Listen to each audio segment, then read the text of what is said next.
आज हम 10 क्लास के दो चर वाले रैखिक समीकरण पर आधारित मैथ के क्वेश्चन को सॉल्व करने जा रहे हैं। आप लोग भी हमारे साथ सॉल्व करिए। चलिए यहाँ पे education 1 to 12 Ritesh sir YouTube पे सर्च करिए और देखिए आराम से। देखिए बोल रहा है कि पिता और पुत्र के वर्तमान आयु का योग 60 वर्ष है। 6 वर्ष पहले पिता की आयु अपने पुत्र की आयु के 5 गुनी थी। 6 वर्ष बाद पुत्र की आयु क्या होगी? ऐसे प्रश्न जो है थोड़ा बहुत सोच समझ करके बनाया जाता है। इसमें हर चीज़ को मानने का प्रयास किया जाता है कि किसको हम एक्स माने, किसको वाई, वर्तमान उम्र क्या है, ये सब सोच के हमको लिखना पड़ेगा। तो चलिए यहाँ पे पूछ रहा है कि पिता और पुत्र के वर्तमान आयु का योग। तो सबसे पहले हम क्या करेंगे कि पहले लिखेंगे वर्तमान आयु का मतलब होता है कि अभी का उम्र जो फिलहाल में चल रहा है, तो आज का उम्र चाहिए। तो सबसे पहले हम यहाँ लिखते हैं कि हल माना कि पिता की वर्तमान उम्र बराबर x वर्ष मान लेते हैं और पुत्र का वर्तमान उम्र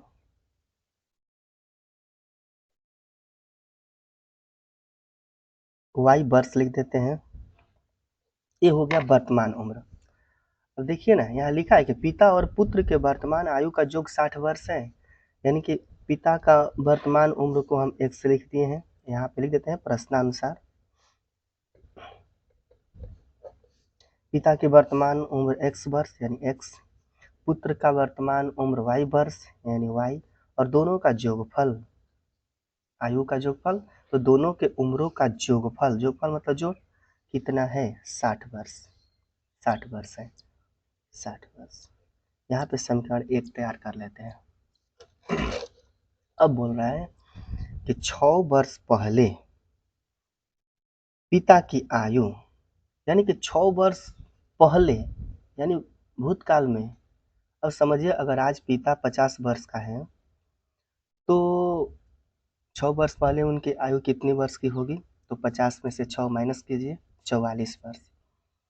समझिए कि आज अगर पुत्र 20 वर्ष का है तो 6 वर्ष पहले उसका उम्र कितना होगा? तो 20 में से 6 माइनस कीजिए, 14 वर्ष। तो इसी तरह हम यहाँ पे लिखेंगे कि 6 वर्ष पहले 6 वर्ष पहले पिता की आयु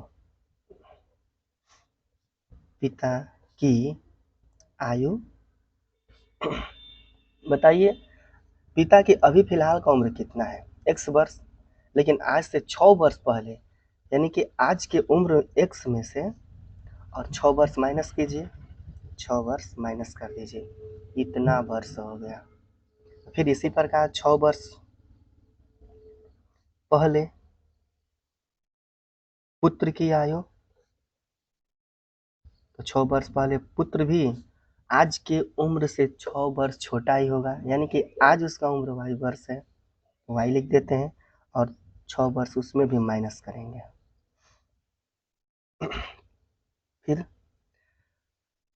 फिर लिखिए प्रश्नानुसार। अब प्रश्न पढ़िए, प्रश्न के अनुसार यहाँ पे सजा दीजिए।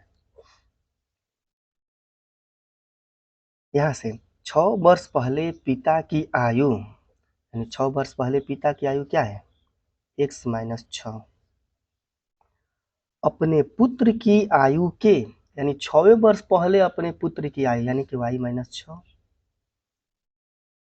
अपने पुत्र की आयु के 5 गुनी थी, यानी कि पुत्र के आयु के 5 गुनी माने यहाँ पे हम ऐसे 5 से गुणा कर देंगे।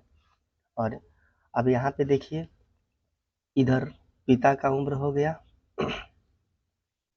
इधर पुत्र का उम्र हो गया, दोनों के बीच में हम बराबर लगाते हैं। इसको हल करिए, समीकरण 2 तैयार कीजिए। x माइनस 6 बराबर 5 में y से गुणा कीजिए, 5y माइनस 6 बचे 30। x ए प्लस 5y इधर माइनस 5y बराबर माइनस 30 माइनस 6 इधर प्लस 6। x माइनस 5y बराबर, अब इसको माइनस कीजिए, माइनस 24। इसको लिखिए समीकरण 2। अब समीकरण 1 और 2 को आप कोशिश करिए विलोपन विधि से हल करने के लिए। तो चलिए हम लिखते हैं समीकरण 1 और 2 को विलोपन विधि से हल करने पर, समीकरण 1 को लिखिए यहाँ पे x प्लस वाई बराबर 60। समीकरण 1 हो गया। फिर समीकरण 2 को लिखिए x माइनस 5y बराबर माइनस 24। समीकरण 2। अब देखिए कि हम देखते हैं कि यहाँ पे x और x ये दोनों बराबर हैं। अब यहाँ पे गुणा करने से अच्छा होगा कि समीकरण 1 और 2 को जोड़ दे, घटा देते हैं, जोड़ना नहीं घटा देते हैं, तो x से x कैंसिल हो जाएगा। अगर ये दोनों बराबर नहीं रहता तो फिर हम इधर बराबर में गुणा लिख करके यहाँ पे भी गुणा लिखते हैं। फिर गुणा लिखने के बाद से देखते हैं कि इसके आगे क्या है उसको यहाँ रखते हैं, फिर इसके आगे क्या है उसको यहाँ रखते हैं, गुणा करके तब समीकरण 3-4 तैयार करके तब विलोपन विधि से फिर आगे काम करते हैं। लेकिन यहाँ पे हमको लिखना पड़ेगा कि घटाने पर, यानी 1 में से 2 को अब हम घटाएंगे। चलिए यहाँ पे हम घटा लेते हैं। अब यहाँ पे देखिए यहाँ क्या है प्लस, तो ये उल्टा हो जाएगा, इसको माइनस लिखिए। यहाँ पे इसके पहले क्या है माइनस, तो ये उल्टा हो जाएगा प्लस हो जाएगा। इसके पहले देखिए माइनस है तो यहाँ पे लिखिए प्लस। अब x प्लस से x minus cancel, y plus है आप 5y भी प्लस में है तो दोनों को जोड़ दीजिए 6y बराबर। देखिए 60 जो है प्लस में है और जो 24 जो है अब वो माइनस में नहीं रहा, अब माइनस अपना खत्म कर दिया, प्लस का रूप पकड़ लिया है, ये दोनों को जोड़ दीजिए 84 हो जाएगा। इसलिए y बराबर, इसको लिखिए 84 और गुणा में इसको बट्टा में करिए, इसको कटा दीजिए 14 मार्क में, यानी कि हो गया y बराबर 14। अब लिखिए y का मान समीकरण, अब आप 1 में रखिए या 2 में रखिए, कहीं पे रखिए, y का मान समीकरण 1 में रखने पर,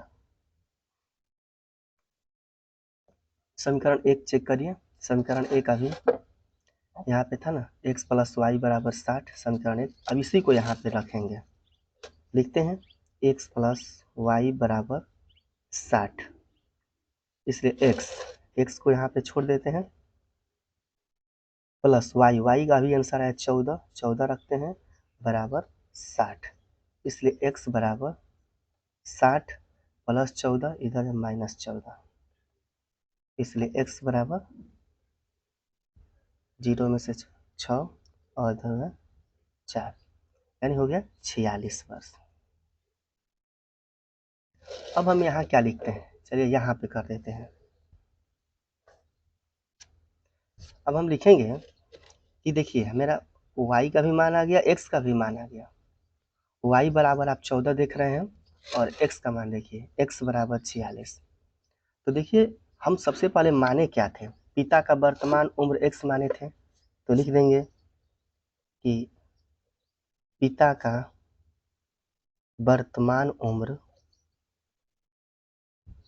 देखिए यहाँ पे पिता का वर्तमान उम्र x वर्ष माने थे और पुत्र का वर्तमान उम्र y, यानी कि x वाला आंसर पिता का उम्र का हो जाएगा और y वाला आंसर पुत्र का हो जाएगा। तो लिखते हैं पिता का वर्तमान उम्र यानी कि x माने थे और x बराबर हमारा 46 है, 46 वर्ष, और पुत्र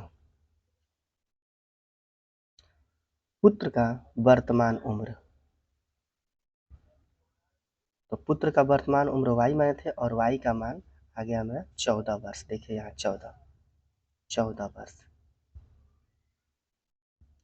अब आप थोड़ा प्रश्न पे ध्यान दीजिए कि प्रश्न में पूछा क्या गया था।